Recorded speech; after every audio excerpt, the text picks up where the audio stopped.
The Phoenix Inquiry, a discourse on accountability and institutional integrity. You desire to engage in a dialogue regarding systemic integrity, Professor. Therefore, let us analyze the circumstances under which your spouse acquired $1.5 million following a solitary telephonic communication.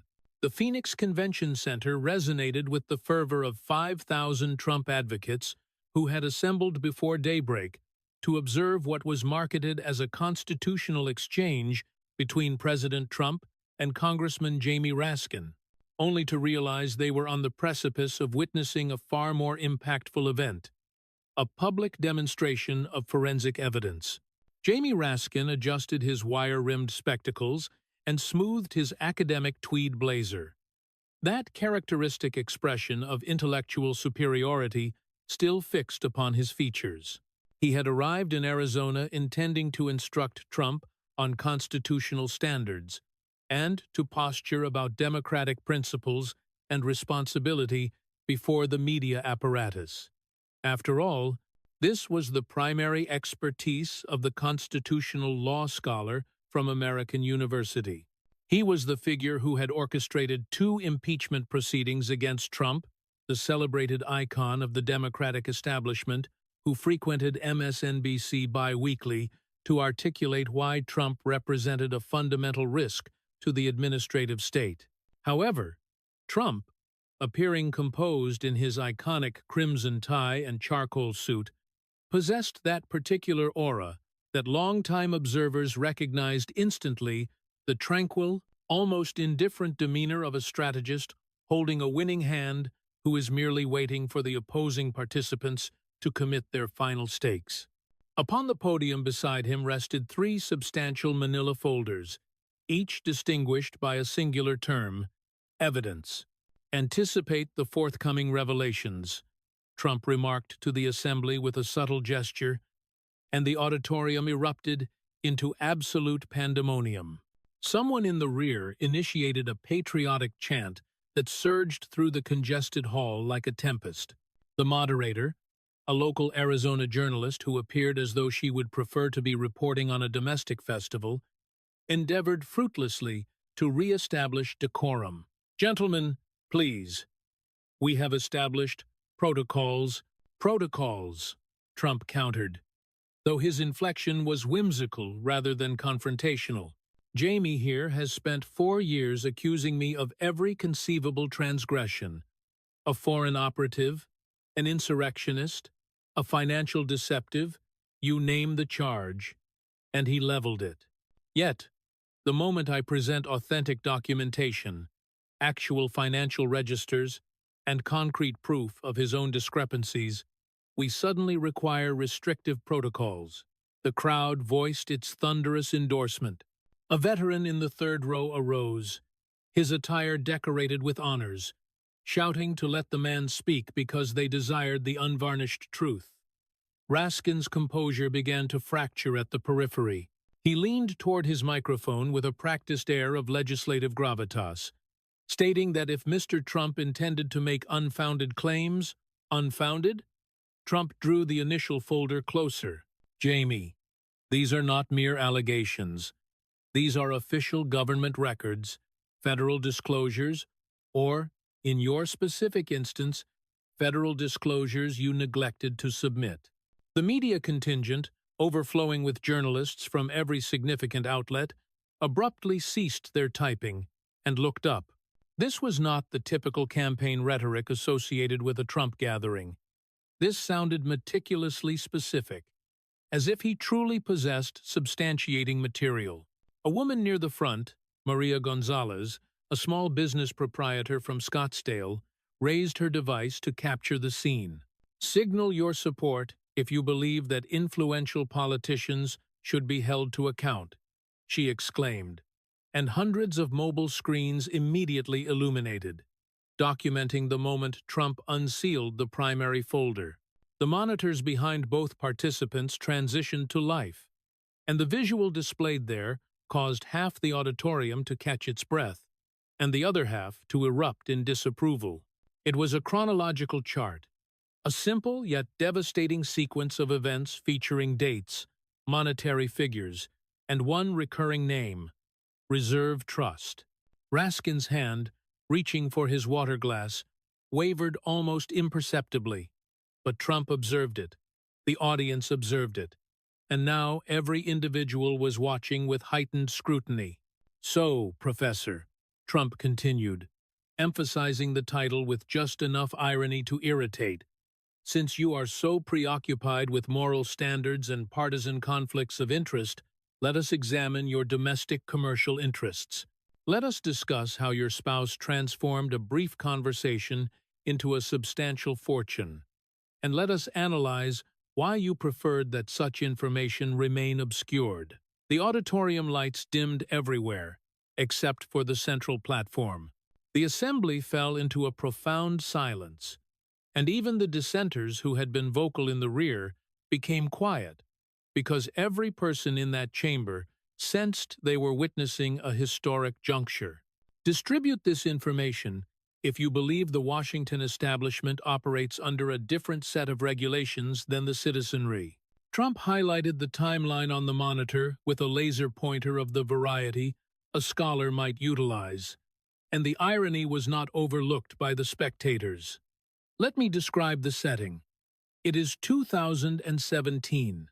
My spouse, Melania, is in the executive residence, selecting dinnerware patterns typical First Lady responsibilities. Jamie's spouse, Sarah, is joining the governing board of a nascent financial technology firm named Reserve Trust. Trump hesitated, observing Raskin with feigned bewilderment. "Now, I am merely a straightforward entrepreneur from Queens, but even I recognize that when a former Federal Reserve official joins a corporate board immediately upon exiting the Treasury, that is characterized as the revolving door. You are familiar with that terminology, correct, Jamie? You apply it to Republicans incessantly." This is Raskin, attempted to speak. "Silence. I am currently instructing. Professor, your opportunity for rebuttal will follow." The audience chuckled. Trump was in his natural element, and the energy was palpable. So Sarah joins this board in May 2017. Excellent synchronization, because Reserve Trust had just petitioned for a very unique, very lucrative privilege. They sought what is known as a Fedmaster account. Jamie, assist me here. Clarify for the citizens of Arizona exactly what that designation entails. Raskin shifted uncomfortably. "It is a technical banking classification that permits it is a golden admission," Trump interrupted. "It allows a corporation to circumvent traditional financial institutions and integrate directly into the Federal Reserve's transactional architecture. Conceptualize it as having a direct conduit to the source of currency, highly exclusive and exceptionally difficult to obtain. In fact, only a single fintech firm in the entire United States has ever secured such an account." He allowed the statement to resonate for a moment. "Would you care to speculate which one?" Reserve Trust applied for this status in June 2017 and was met with a rejection. Denied. Regrets. Try again. Do not let the exit strike you on your way out. But then, Trump gestured sharply, something extraordinary occurred.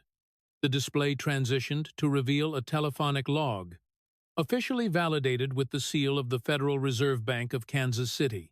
One specific entry was highlighted in vivid yellow. Sarah Bloom Raskin initiates a personal communication to Esther George, the president of the Kansas City Fed, not via legal counsel, not through established procedural channels, but a direct personal call from a former Federal Reserve governor to a sitting Fed president regarding a corporation whose board she had recently joined. The assembly was entirely hushed now, captivated by every syllable, and wouldn't you know it, suddenly, as if by divine intervention, Reserve Trust's secondary application receives approval in 2018. They obtain their master account, the only fintech entity ever to be granted this specific designation. Trump turned to confront Raskin directly. Now, Jamie, perhaps I am overlooking a detail. Perhaps this was entirely coincidental. Perhaps the fact that your spouse, who had dedicated 4 years as a Fed governor and knew precisely whom to contact and which levers to pull, perhaps her personal phone call had no bearing on this authorization. Is that the narrative you are presenting to these honorable citizens? Raskin's complexion transitioned from self-assured to crimson. My wife's professional credentials, oh, I am certain she is exceptionally qualified, Trump countered. Qualified enough to recognize exactly what those corporate shares she received for joining the board would be worth once the firm possessed the only Fedmaster account in the fintech sector. The figure appeared on the screen. $1,500,000. $1.5 million, everyone. That is the amount Sarah received for selling her shares in December 2020. Nearly 200,000 shares converted into liquid capital. That is more wealth than 10 typical American families generate in a calendar year, derived from 2 years of board service and a single phone call. An educator in the audience, Rebecca Chen from Tempe, stood up with a voice trembling with sentiment. I earn $45,000 annually, educating children, and you are informing me his wife generated $1.5 million from one telephone conversation? The auditorium erupted. People were standing. Trump waited for the clamor to subside, but he was visibly pleased. This was proceeding exactly as he had intended. But Rebecca, that is not even the most compelling aspect? Trump continued. You see, when you serve in the legislature, you are mandated to reveal your financial transactions. It is a matter of law, a very straightforward statute. Actually, you have a window of 30 to 45 days to report equity transactions. Simply submit the documentation and inform the public. There is nothing intricate about it. He produced a physical record, displaying it for the recording devices. This is Jamie's financial disclosure document, submitted in August 2021. Observe the date. The timeline on the display emphasized the discrepancy. 18 December 2020 to August 2020. 8 months. Jamie, your spouse liquidates nearly 200,000 shares for $1.5 million, and you wait 8 months to inform anyone. That is not 30 days. That is not 45 days. That is, we suffered the loss of our son during that interval, Raskin stated softly. For a brief moment, genuine empathy appeared on Trump's face, and I am truly, profoundly sorry for your bereavement, Jamie. Tommy was an exceptional young man. No parent should have to endure the loss of a child. Trump's tone moderated, and the room sensed the gravity of the statement. But Jamie, during that identical time frame, you were spearheading the second impeachment effort against me. You stood in the Senate chamber for countless hours presenting your litigation. You participated in media consultations. You authored editorial pieces. You were functioning fully as a representative of the people. Raskin had no rebuttal for that. So you possessed the time to impeach a sitting president, but you lacked the time to submit a 2-page disclosure regarding your spouse's $1 million windfall? Trump let the inquiry linger, unanswered. The law is the law, Jamie.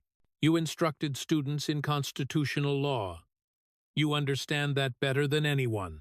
An elderly gentleman near the front, wearing a Vietnam veteran's cap, shouted that his grandson cannot even secure a small business loan, while this individual's wife generates millions through government affiliations.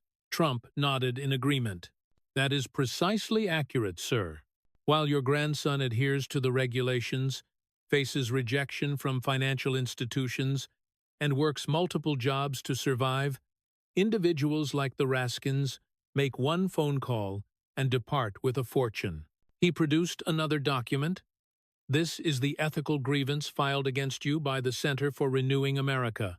It enumerates all the infractions: failure to disclose equity holdings from 2017 to 2020, and the failure to report the liquidation within the statutory time frame.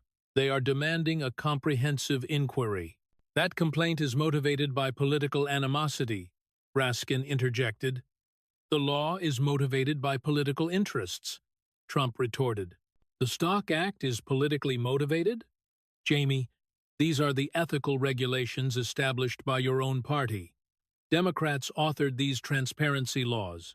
You voted in favor of them. You simply did not believe they applied to your own household. The screen split into two contrasting images. On the left, Jamie Raskin from 2019, speaking with fervor in an MSNBC interview regarding transparency and accountability. On the right, the dates showing his 8-month delay in filing. The video segment commenced. Raskin's voice from 2019 filled the auditorium. Public servants must be held to the most rigorous standard of openness. The American citizenry has a right to be informed of any financial arrangements that could constitute a conflict of interest. There can be no exclusions, no justifications. The audience voiced its disapproval so intensely that the moderator actually covered her ears. No exclusions, no justifications, Trump echoed, reading from the monitor. Those are your specific words, Jamie. Your regulations, just apparently not applicable to you. He closed the first folder and looked directly at Raskin. So your spouse generated more wealth from a single phone call than most Americans earn in 2 decades.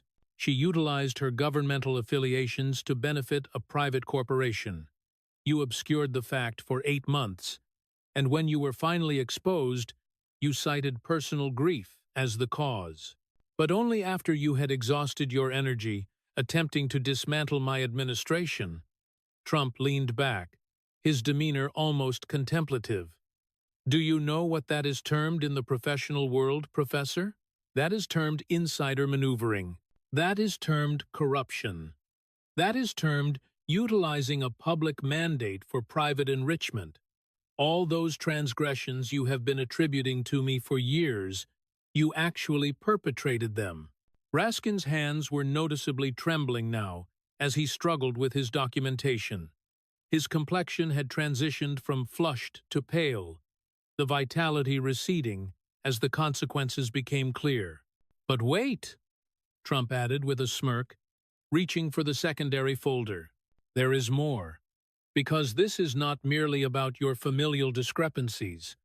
This is about whom you elect to protect and whom you elect to condemn. Let us discuss your very intermittent sense of justice, shall we? State your opinion below. Do you trust Jamie Raskin to conduct a fair investigation of anyone? Trump tapped the second folder, but before opening it, he observed the audience with theatrical timing. Citizens, do you find it curious? Jamie here has dedicated the last 4 years to investigating everyone. He investigated me twice. He investigated my enterprises, my tax filings, my kin, my social media posts, likely even my athletic scores. Everything. But when it concerns his own political faction, when it involves documented, bank-verified corruption, suddenly Jamie cannot locate his magnifying glass. The audience laughed with a sharp edge. They sensed a turning point. Trump opened the folder and extracted a series of documents. Let us discuss Joe Biden. Jamie, do you recall when the House Oversight Committee, your committee, revealed financial records indicating that Biden family members received millions from foreign entities while Joe was vice president? That inquiry was a politically fueled fabrication, Raskin countered, regaining some of his voice. James Comer and the Republican caucus failed to identify a single piece of evidence linking President Biden to any ethical breach. Truly, Trump's expression was one of exaggerated astonishment. Not a single piece? Jamie, there are financial records, actual bank statements depicting wire transfers. We are not discussing anonymous tips or unidentified officials. We are discussing Chase records showing capital flowing from Chinese energy firms to Hunter Biden, to James Biden, and eventually $200,000 transitioning to Joe Biden himself. Those were mere debt settlements, Raskin insisted. It is fascinating how every questionable Biden transaction is always categorized as a debt settlement. Trump interrupted. Hunter receives millions from Ukraine, a debt settlement. He receives millions from China, a debt settlement. Burisma, a debt settlement. Conversely, if I had received $200 from Russia, you would have pursued a third impeachment. The monitors illuminated with a montage of video clips. It was devastating in its directness. Segment after segment featured Jamie Raskin on various news networks and committee hearings, all articulating variations of the same sentiment. The Biden inquiry has produced no definitive proof, not even a minor indication of evidence. This is foreign misinformation, a fabrication, and a myth. Republicans are squandering public funds, pursuing phantoms. Trump allowed the footage to play for a full minute, letting Raskin's own rhetoric accumulate. Then he paused the frame on a specific quote, where Raskin labeled the investigation a thoroughly debunked falsehood. Thoroughly debunked, Trump repeated with deliberation. Jamie, when James Comer presented the bank records, you labeled them selective and deceptive. When he displayed the wire transfers, you claimed they were divorced from context. When actual Biden family members testified under oath regarding foreign income, you suggested they were intimidated. You possessed a justification for every revelation. A laborer in the assembly stood up. What about the laptop? Inform us about that particular evidence. Trump gestured toward the man. Excellent inquiry. Jamie, do you recall when you and 51 other former intelligence operatives endorsed a letter labeling Hunter's laptop Russian disinformation? Do you remember how the FBI had validated its authenticity a year prior, yet you all characterized it as fraudulent anyway? Do you remember how the press disseminated your narrative and suppressed the information immediately preceding the election? We stated it possessed the characteristics of a misinformation operation, Raskin defended. Characteristics? Trump laughed. It was not misinformation, Jamie.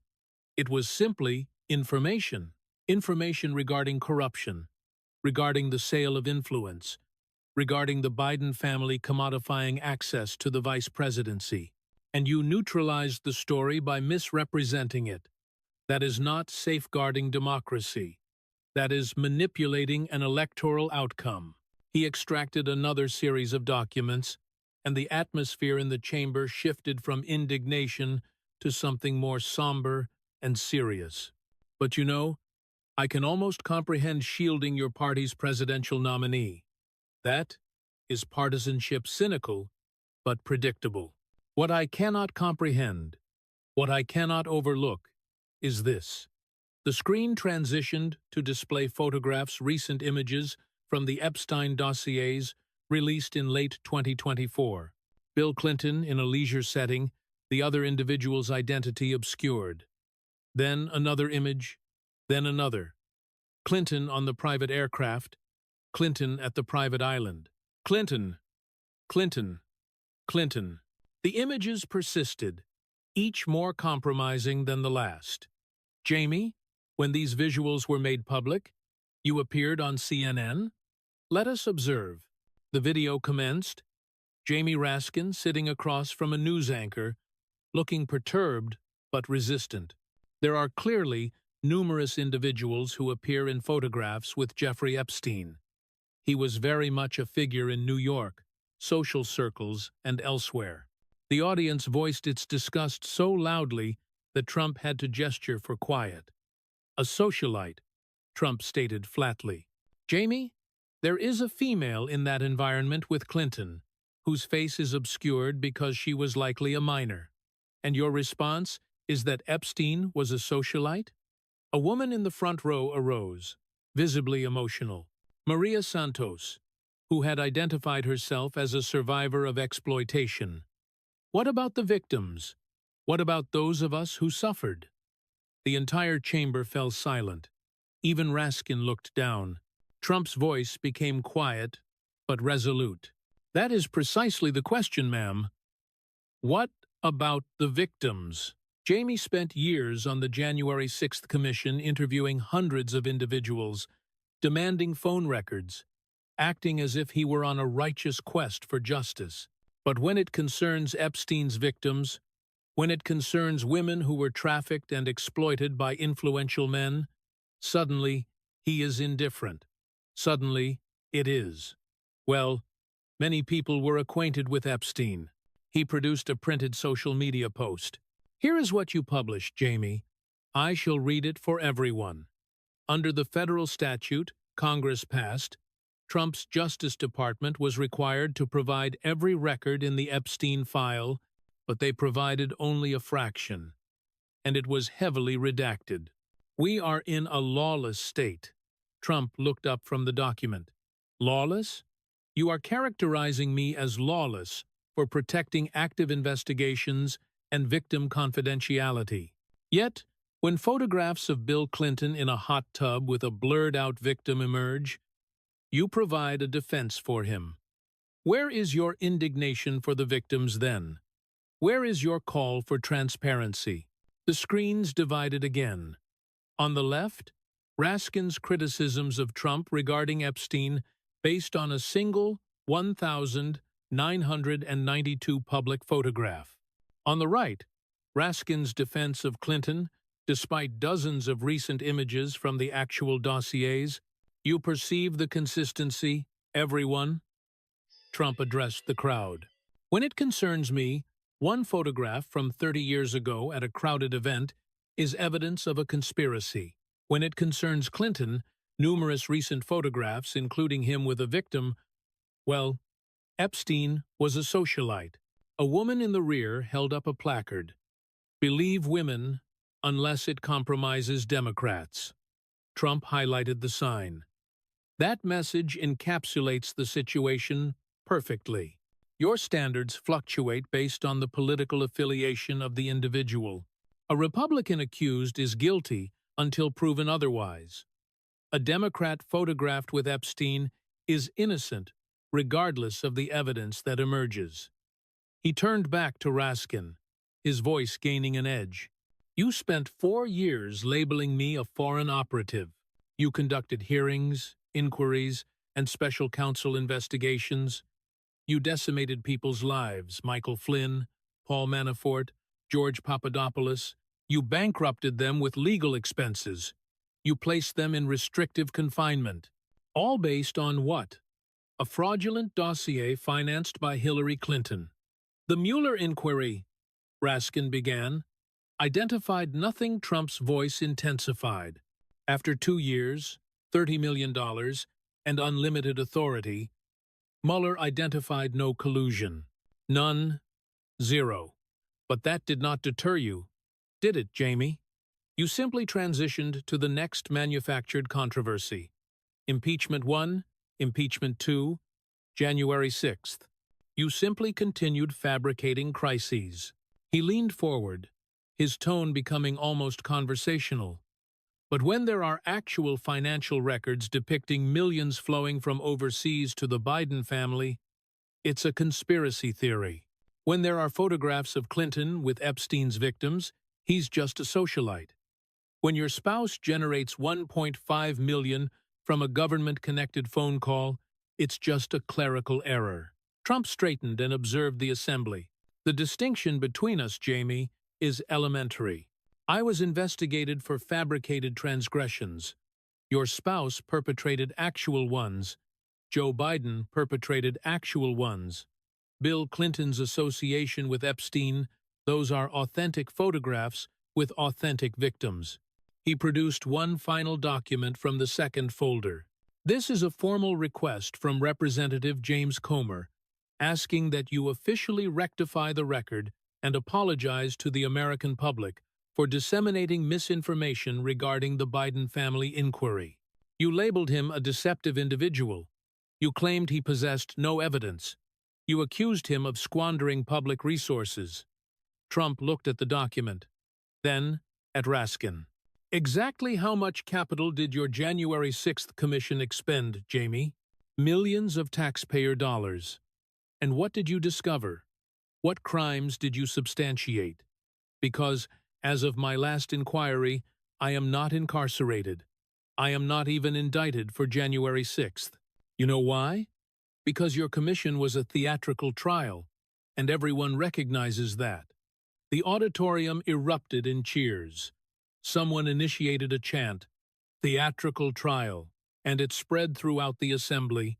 Trump waited for the noise to subside, then delivered the final blow. You discussed threats to democratic processes while you managed a Soviet-style prosecution.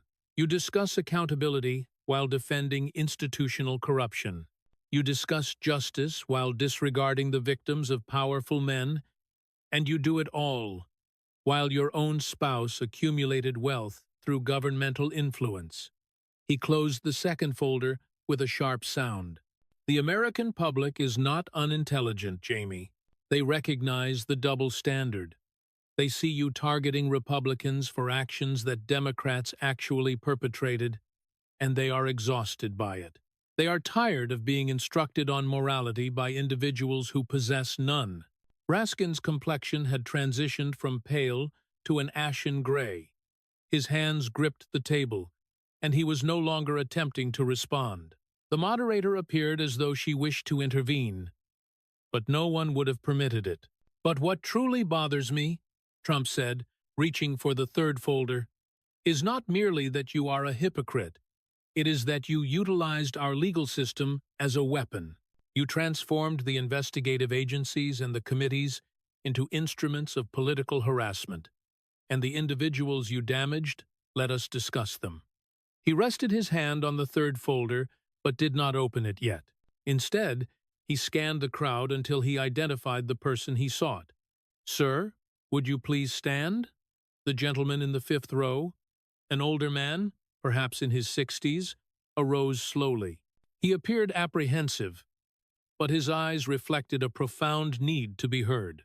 "Could you share your name and your experience with everyone?" Trump asked with a softer tone. "My name is Robert Henderson. I am from Pennsylvania." His voice was initially quiet, but gained strength. "On the 6th of January 2021, I walked through the Capitol for 20 minutes. I damaged nothing. I harmed no one. I was guided in by officers who held the doors open. I captured some images and departed." The assembly was hushed. 2 months later, the FBI entered my home at dawn. 15 armed agents, as if I were a high-value target. They arrested me in front of my grandchildren. I was charged with a minor misdemeanor, but they detained me without bail for 4 months. 4 months in a cell for walking through a public building. Trump nodded slowly. "What occurred during that time, Mr. Henderson?" "They placed me in solitary confinement, 23 hours a day. The staff informed me it was because I was a January 6th defendant. They treated us more harshly than violent offenders. I lost 40 pounds. I still experience trauma." An elderly woman in the front began to weep. "And your legal proceeding?" Trump prompted. "I entered a plea because I could no longer afford the defense. My attorney stated that if I went to trial and lost, they would give me years. I received 60 days, but I had already served 4 months. But now I am a convicted individual. I cannot participate in elections. I cannot possess a firearm. My livelihood is decimated." Trump looked at Raskin. "Jamie, Mr. Henderson was prosecuted by the same department you lauded for its thoroughness. Does he appear to be a threat to the Republic to you?" Raskin's jaw was set tight. "The events of January 6th were an assault on our institutions," he managed. "Mr. Henderson, did you assault anyone?" Trump asked. "No, sir." "Did you damage property?" "No, sir." "Did you possess weapons?" "No, sir. I had my phone." Trump turned back to Raskin. He had his phone and his wallet. "But you and your commission labeled individuals like him domestic threats. You compared the event to national tragedies and conducted prime-time theatrical trials. You decimated this man's life. The committee followed the evidence, Raskin insisted. Following the evidence? Trump's voice intensified. You eliminated evidence, Jamie. Your commission deleted thousands of hours of testimony. You refused to incorporate statements that contradicted your narrative. You manipulated video segments to remove context. That is not an inquiry. That is a propaganda campaign. The monitor behind them displayed a document marked "Destroyed" in red. It was an inventory of materials the commission had reportedly erased. This is the list of records your commission obliterated, Jamie. Transcripts, videos, communications, all gone. You know why? Because they would have demonstrated that your narrative was a fabrication. They would have shown that I offered 10,000 National Guard members and the leadership refused them. They would have shown that the authorities had informants in the crowd and did nothing. They would have shown that officers permitted people to enter. A lawyer in the audience arose. I am a defense counselor, and what occurred would not be permitted in any legitimate tribunal. No cross-examination, manipulated evidence, coached witnesses, that is a kangaroo court. Trump nodded. Exactly. In a legitimate court with actual regulations, your case would have been dismissed immediately. But you did not desire a trial. You desired a media spectacle to damage me politically.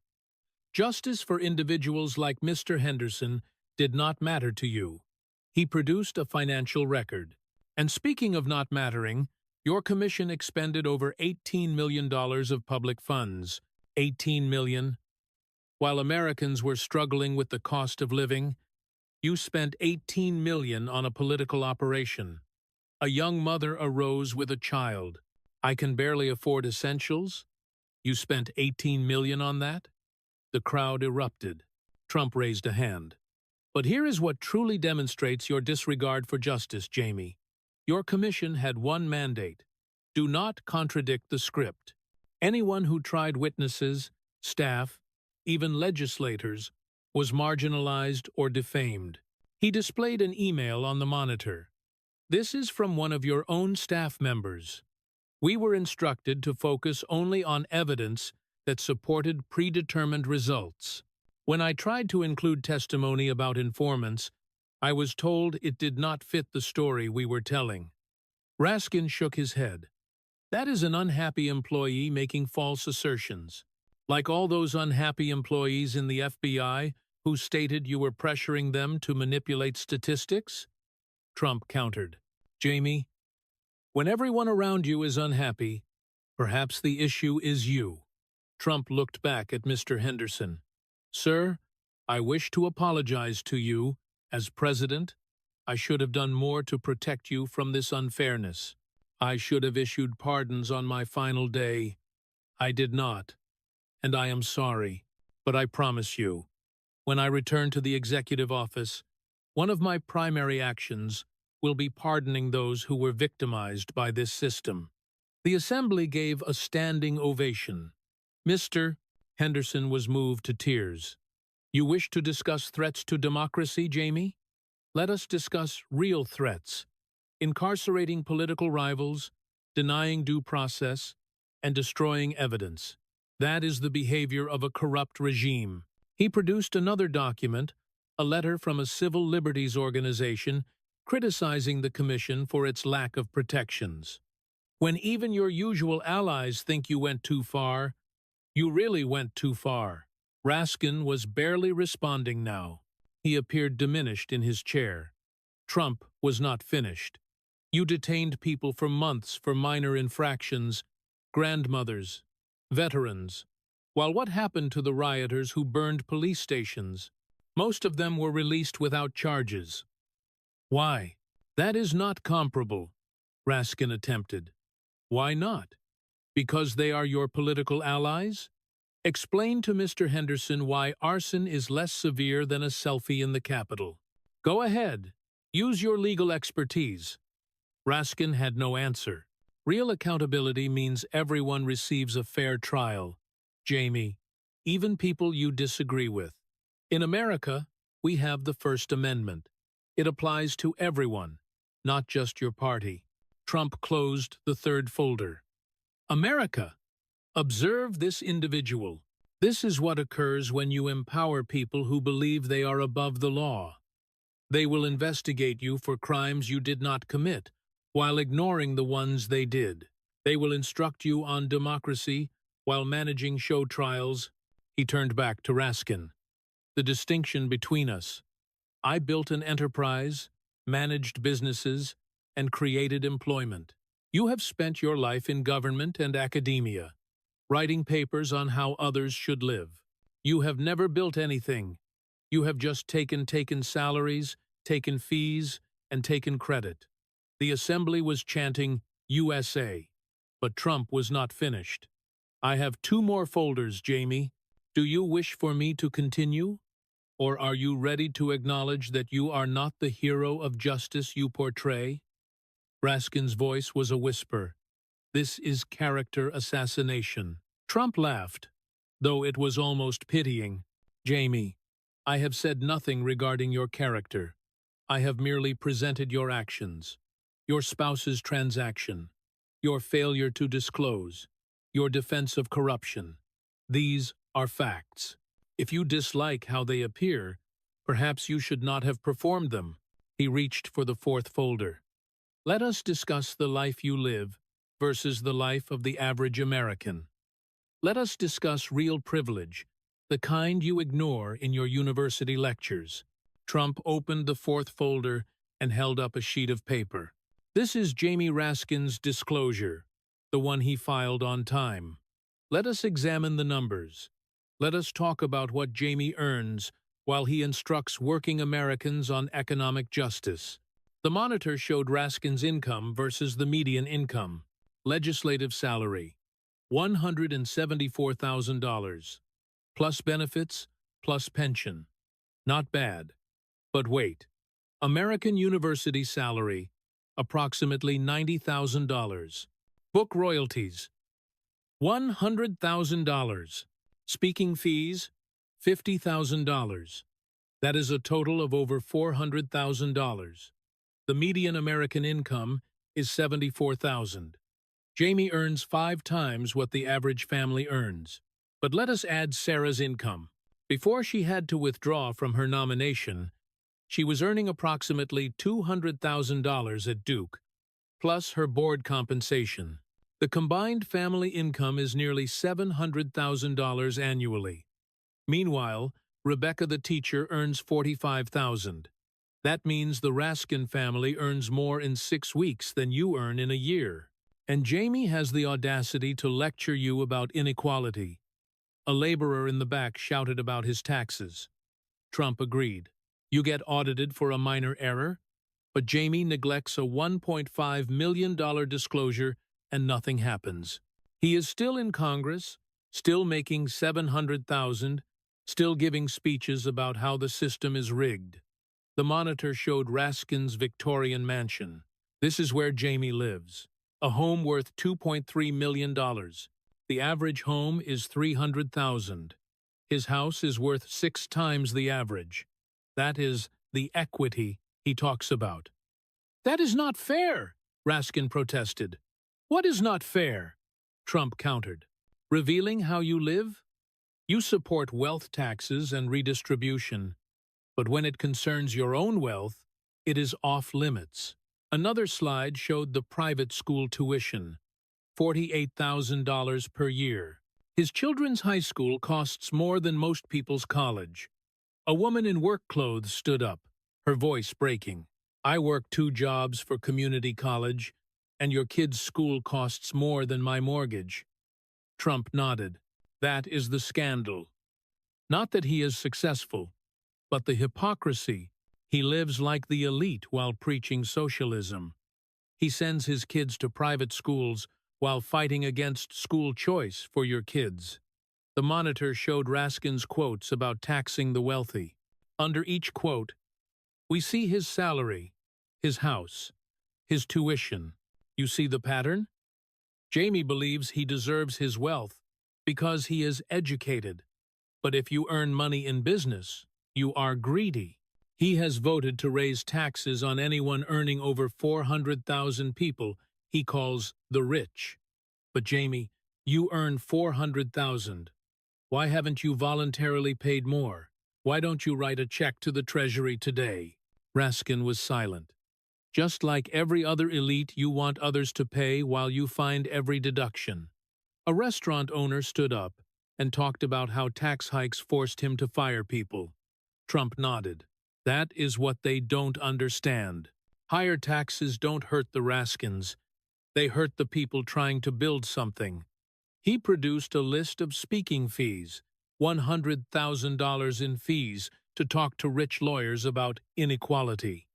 The irony is overwhelming. I never pretended to be anything else, Jamie. I am wealthy. I have gold fixtures. I fly private. Everyone knows it, and I don't apologize.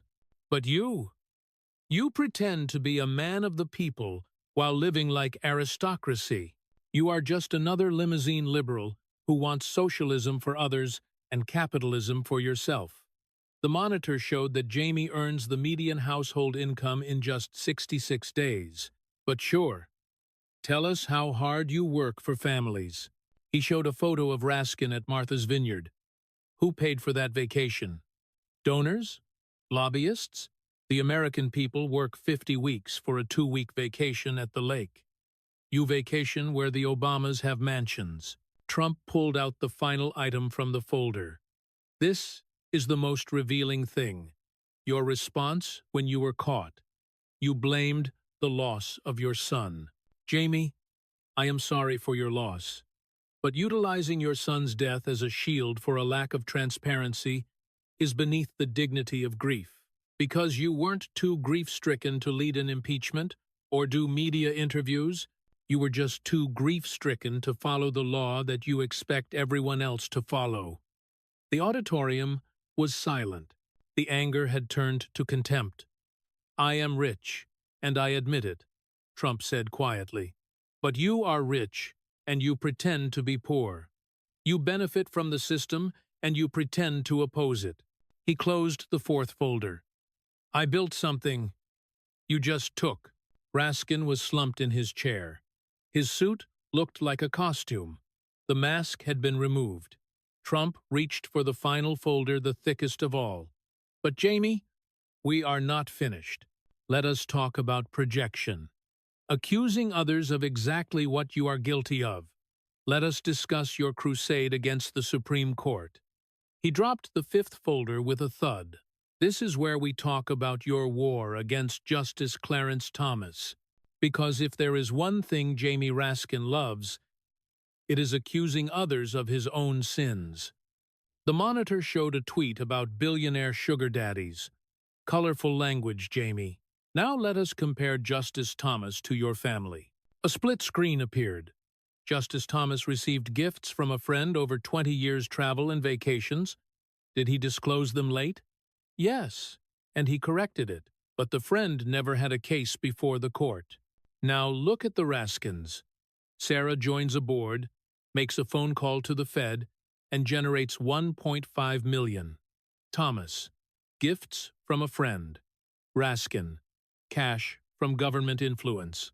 And Jamie, you authored an op-ed demanding ethics reform because the public deserves to know about financial relationships. You hid your wife's relationship for 8 months. Your proposed reforms expanding the court. Term limits, they are just a power grab because you don't like the rulings. You don't care about ethics. You care about control. You call Justice Thomas corrupted, while your wife made more from one phone call than most families make in a lifetime. He showed a letter from law professors, even liberal ones, criticizing Raskin for undermining judicial independence. Even your colleagues think you've gone too far. This is what the left does. When they lose, they try to change the rules. But the American people see through it. They see through the hoaxes and the show trials. The monitor showed that 78% of people don't trust Congress to oversee court ethics. Because you have no ethics, Jamie. You've proven it. Trump held up all 5 folders. 5 scandals. Every accusation you've made against me or conservative justices has been projection. You attack us to distract from your own discrepancies. You wrap yourself in the Constitution while violating it. He looked at Raskin. You came here to lecture me, but you've been exposed as a fraud, a politician who uses high-minded words to hide low-minded schemes. The auditorium exploded. Raskin was destroyed. The saddest part, Trump said, is you probably still think you're the victim, because in your world, accountability is for the little people, but not anymore. The American people are awake. They see the double standards. He pointed at Raskin. You spent years calling me corrupt, while your wife made a fortune from a phone call. You ran show trials while claiming to defend democracy. His voice filled the hall. There is a threat to democracy, and I am looking at it. The convention center was deafening. Raskin sat frozen. Trump had brought receipts and let Jamie Raskin destroy himself with his own hypocrisy. This wasn't just about one man. It was about exposing the entire playbook of an elitist class. They have built a 2-tier system to protect themselves while weaponizing the law against others. But the reckoning has begun. Sunlight is the best disinfectant, and in Phoenix, the light was very, very bright.